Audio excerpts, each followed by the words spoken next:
설명해 드리도록 하겠습니다. 자, 먼저 이렇게 생긴 세 종류의 유물 카드가 있습니다. 여기 개수에 따라서 1단계, 2단계, 3단계 유물 카드가 있는데요. 각 단계별로 카드를 잘 섞어서 3장씩 공개해 주시면 되겠습니다. 기술 카드와 지원 카드는 한 곳에 잘 놔주시면 됩니다. 모든 발굴 카드를 잘 섞어 가장 최근에 박물관 다녀온 플레이어가 시작 플레이어가 되어서 이 발굴 카드 더미를 가져갑니다.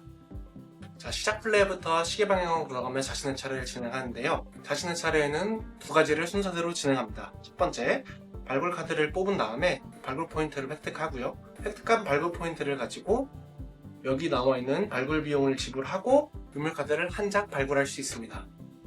자, 이 발굴 덱에는 이 5종류의 카드, 5종류의 색상의 카드가 4장씩 들어있습니다. 이거를 잘 섞어서 뽑을 건데요. 이렇게 뽑다가 서로 다른 색깔이 나오면 이렇게 다른 줄에 놔주시고요. 같은 색깔을 놓으면 같은 줄에 놓습니다. 이거는 다른 색깔이니 다른 줄에 놔야겠네요. 그런 다음에 이렇게 만약 뽑다가 이렇게 4번째 색깔이 나온다면 꽝이 발생하게 됩니다. 즉, 내가 만약 꽝이 두렵다면 꽝이 발생하기 전 언제든지 카드 뽑기를 중단할 수 있습니다. 그래서 만약 꽝이 나온다고 한다면 여기 나온 색깔 중에 가장 많이 나온 색깔을 없애고 그리고 꽝이 나온 카드도 없앱니다. 만약 꽝이 나왔을 두 가지 색깔이 동률이라고 한다면 둘 중에 원하는 색을 선택해서 없앨 수 있어요. 자, 이 발굴 카드에는 두 가지 종류의 특수 카드가 있는데요.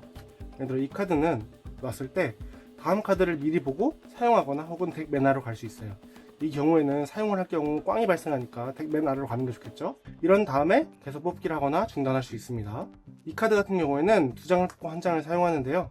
2장을 뽑아서 지금 여기는 보라색을 놓으면 꽝이 발생하니까 빨간색 카드를 사용하는 게 좋겠죠. 2장 중에 1장을 반드시 사용해야 되므로 펼쳤을 때 이렇게 2장 다 여기에 없는 색깔이 나올 수 있어요. 4번째 색깔을 항상 놔야 돼서 이럴 때도 꽝이 발생하게 됩니다. 그러니까 이 카드를 놨을 때도 꽝이 발생할 것 같다. 2장을 뽑아도 그러면 카드 뽑기를 하지 않고 중단해도 됩니다. 조커 카드 프로모에 대해 설명해 드리도록 하겠습니다. 더 쉬운 발굴을 원하시거나 혹은 발굴이 너무 어렵다면 이 발굴 덱에서 같이 섞어서 해주시면 되는데요. 원하시는 것에 따라서 1장 또는 2장을 섞으셔도 됩니다. 카드를 뽑다가 이렇게 조커 카드가 나온다면 기존 카드 위에 올려놓으면 이 색깔, 지금 여기서는 빨간색으로 간주도 되고요. 만약 원한다면 이렇게 빈 공간에 내려놓을 수 있습니다. 그럼 나중에 뽑다가 이렇게 다른 색이 나왔을 때 이 위에 올려놓으면 이제 이 색깔로 간주하게 되겠죠. 이렇게 되면 파란색으로 간주하겠네요. 혹은 카드를 뽑았을 때 이것도 마음에 안 든다. 그럼 빈 공간이 있다면 또 빈 공간에 놔주고 그 다음 카드를 이렇게 위에 놔서 초록색 카드로 간주되게 할 수도 있습니다. 내가 카드 멈추기를 했거나 혹은 꽝이 나면 강제로 이제 카드 뽑기가 중단이 되면서 남아있는 카드들로 발굴하게 되는데요. 예를 들어 이런 경우에서는 카드가 5장이죠. 그래서 하나, 둘, 셋, 넷, 다섯 5의 발굴 포인트로 발굴을 하게 됩니다. 제가 가진 5의 발굴 포인트로 유물을 1장 발굴할 수 있는데요. 여기에 있는 발굴 비용에 따라서 발굴할 수 있습니다. 그래서 지금 5 이하로 발굴할 수 있는 건 이 2장이네요. 그래서 이 2장 중에 1장을 발굴해서 제 앞에 놓습니다. 그리고 이렇게 빈자리가 있으면 바로 카드를 뽑아서 채워주세요. 만약 제가 3의 발굴 포인트만 획득해서 발굴할 수 있는 카드가 없을 때 이 기술 카드를 가져올 수 있습니다. 이 기술 카드도 마찬가지로 자신의 앞에 놔주시고요. 이 기술 카드는 점수를 주지 않는 대신 항상 2의 발굴 포인트를 줍니다. 하지만 내가 어떤 유물이라도 발굴할 수 있을 때에는 기술 카드를 가져올 수 없습니다. 유물 카드를 발굴할 때에는 1장만 발굴할 수 있고요. 포인트가 남는다고 해서 여러 장의 발굴 카드를 발굴할 수는 없습니다. 만약 내가 8의 발굴 포인트를 얻었다고 하더라도 이렇게 4짜리 2장을 사는 건 불가능합니다. 내 차례 때 꼭 1장만 살 수 있고요. 남는 발굴 포인트는 사라지게 됩니다. 만약 발굴 포인트가 부족하다면 기술 카드를 1장 가져오게 되니까 내 차례 때 무조건 1장만 가져오게 되어 있습니다.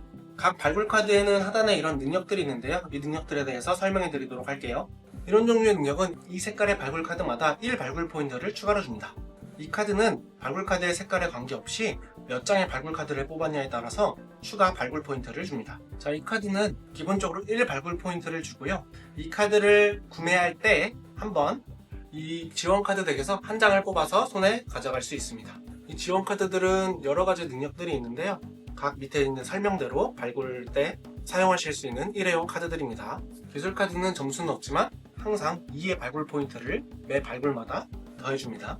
3단계 유물 카드는 발굴 능력은 없지만 게임 종료 시에 적용되는 추가 점수가 있습니다.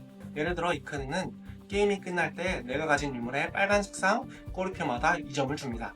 자, 이 유물을 가지고 있는 상태에서 이렇게 카드를 뽑고 카드 뽑기가 끝났다면, 자, 보라색 카드마다 2의 발굴 포인트가 추가되니까 한 장당 3의 발굴 포인트가 있겠죠. 그래서 3, 6. 그 다음에 노란색은 한 장당 1이 추가돼서 2. 그래서 2, 4, 6.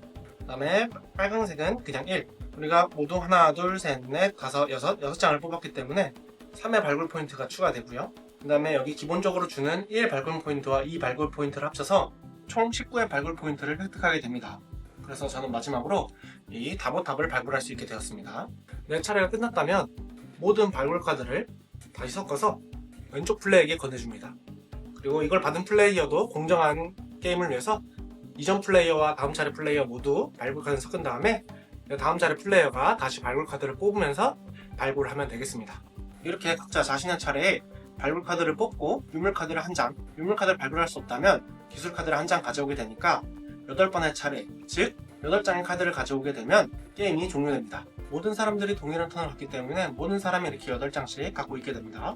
게임이 종료되면 점수를 계산할 건데요. 각 유물에 있는 모든 점수와 그리고 3단계 유물 카드의 게임 종료 점수까지 합쳐서 가장 높은 점수를 얻은 사람이 승리합니다. 만약 동률이라면 공동 승리합니다. 지금까지 발굴 원정되었습니다. 재밌게 게임하세요.